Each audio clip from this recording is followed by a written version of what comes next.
বিসমিল্লাহির রহমানির রহিম। আসসালামু আলাইকুম ওয়া রাহমাতুল্লাহি ওয়া বারাকাতুহু। চলে আসলাম শিলিদার ঘাটে ঘোরার উদ্দেশ্যে,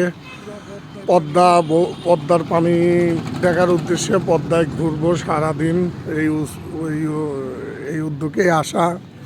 তো এসে দেখতেছি সাদেপুর ঘাট থেকেই শুরু, কোনো পানি নাই পদ্মায়। একবারে সাদেপুর ঘাট থেকে শিলিদা ঘাট পর্যন্ত এই যে বিশাল একটা পদ্মা, এই পদ্মার পুরাটাই শুধু বালুচর আর বালুচর, ধুধু মরুভূমির মতো পড়ে আছে। মানে বিশাল এক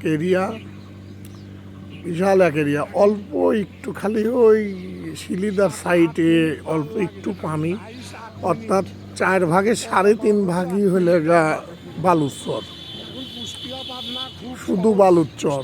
এনে এই সাইডে সাদিপুর ঘাটের এই সাইডে তো কোনো পানি নাই, একটু কোনো জায়গা পানি নাই। ওই অল্প একটু জায়গায় জায়গায় ছোঁয়া পানি, হালকা মানে বদ্ধ পানি আছে 2-1 জায়গা অল্প, আর তাছাড়া কোনো পানি নেই, শুধু বালুচর আর বালুচর। ওই শিলিদার ঘাটের ওই সাইডে অল্প একটু পানি, অর্থাৎ 4 ভাগের 3.5 ভাগই পদ্মার চর। কিন্তু একটা বিষয় একটা খুব উপকারী হয়েছে, সেটা হচ্ছে যারা পাবনা টু কুষ্টিয়া যাওয়া আসা করে তাদের জন্য খুবই সুবিধা হয়েছে, বিশেষ করে হুন্ডালি যারা যায়।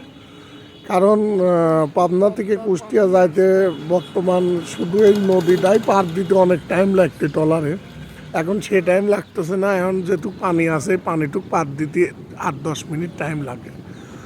আর পুরাটা আগের থেকে ওই সাদেপুর ঘাট থেকে হুন্ডালিয়া যাইলে ফুল কম টাইম, এইটুক পার হলে পরে 8-10 মিনিটেই ওই পার, অর্থাৎ কুষ্টিয়া যাতে খুবই সহজ।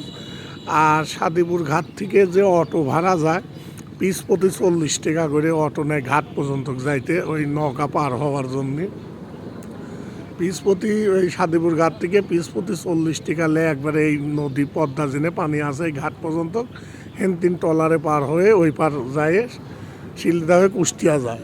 আর হুন্ডালি গেলে পরে খুবই সহজ, হুন্ডাই করে অতি তাড়াতাড়ি ঘাটে পৌঁছানো যায়। ঘাট থেকে ট্রলারে উঠে একবারে মানে খুবই সহজ পথ হয়েছে, এই পানি না থাকে।